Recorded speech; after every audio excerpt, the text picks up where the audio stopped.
Hello, everyone. Welcome to the Newsbrowse News broadcast.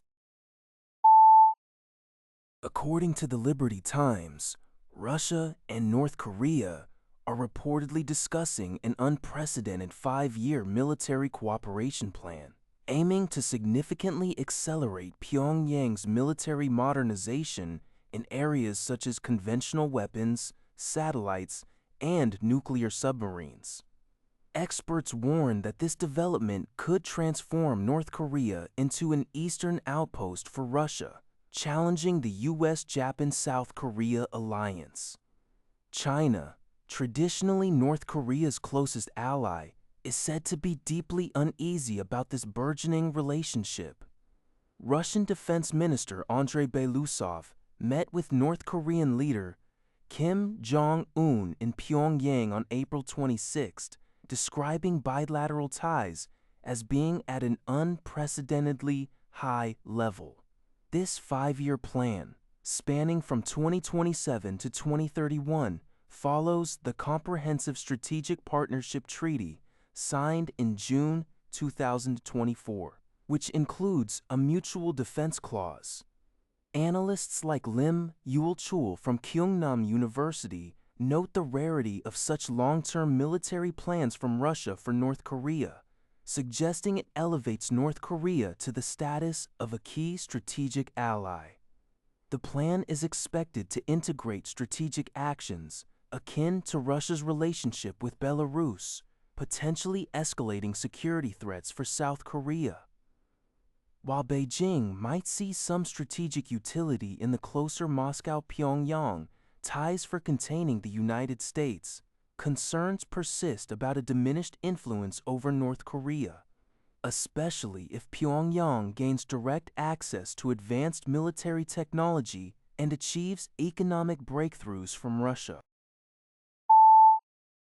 An Iranian lawmaker has declared to Al Jazeera that the strategic Strait of Hormuz will irrevocably change, never returning to its pre-conflict status quo following what Iran describes as the US-Israel war on Tehran. The lawmaker outlined a draft Iranian law that would permanently prohibit Israeli vessels from transiting the strait. Furthermore, the proposed legislation would deny passage to any nations considered hostile by Iran due to their alliances with the United States.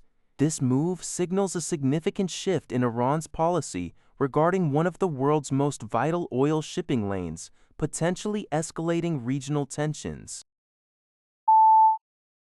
Al Jazeera reports that President Donald Trump has announced that the United States will launch Project Freedom on Monday to help free up ships currently stranded in the Strait of Hormuz.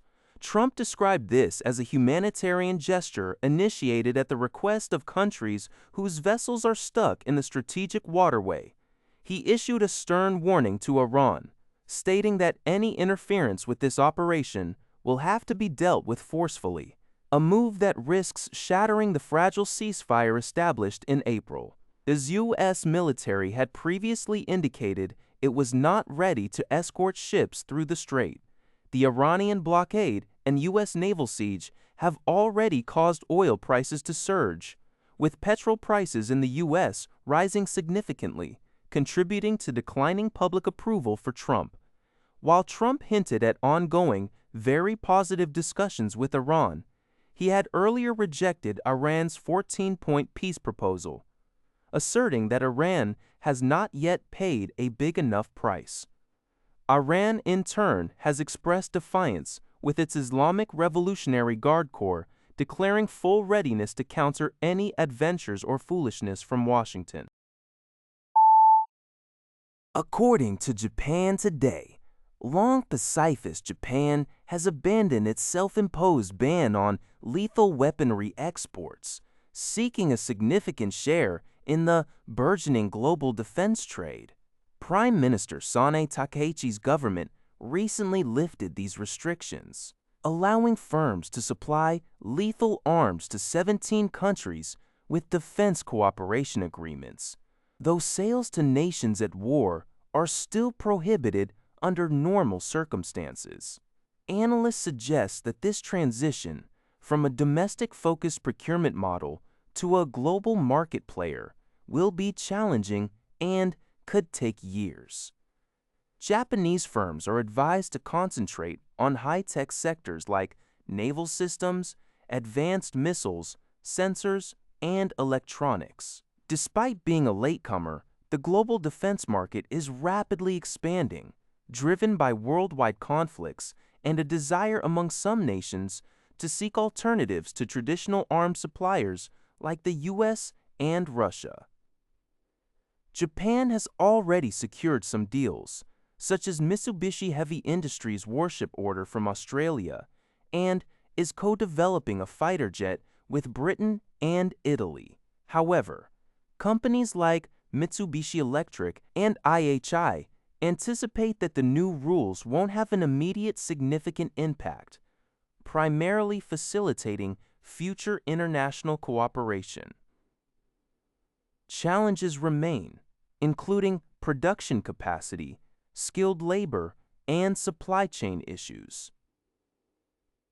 Public opinion in Japan is divided, with 55% opposing the expansion of arms exports, reflecting the nation's post-Welliita wide pacifist constitution.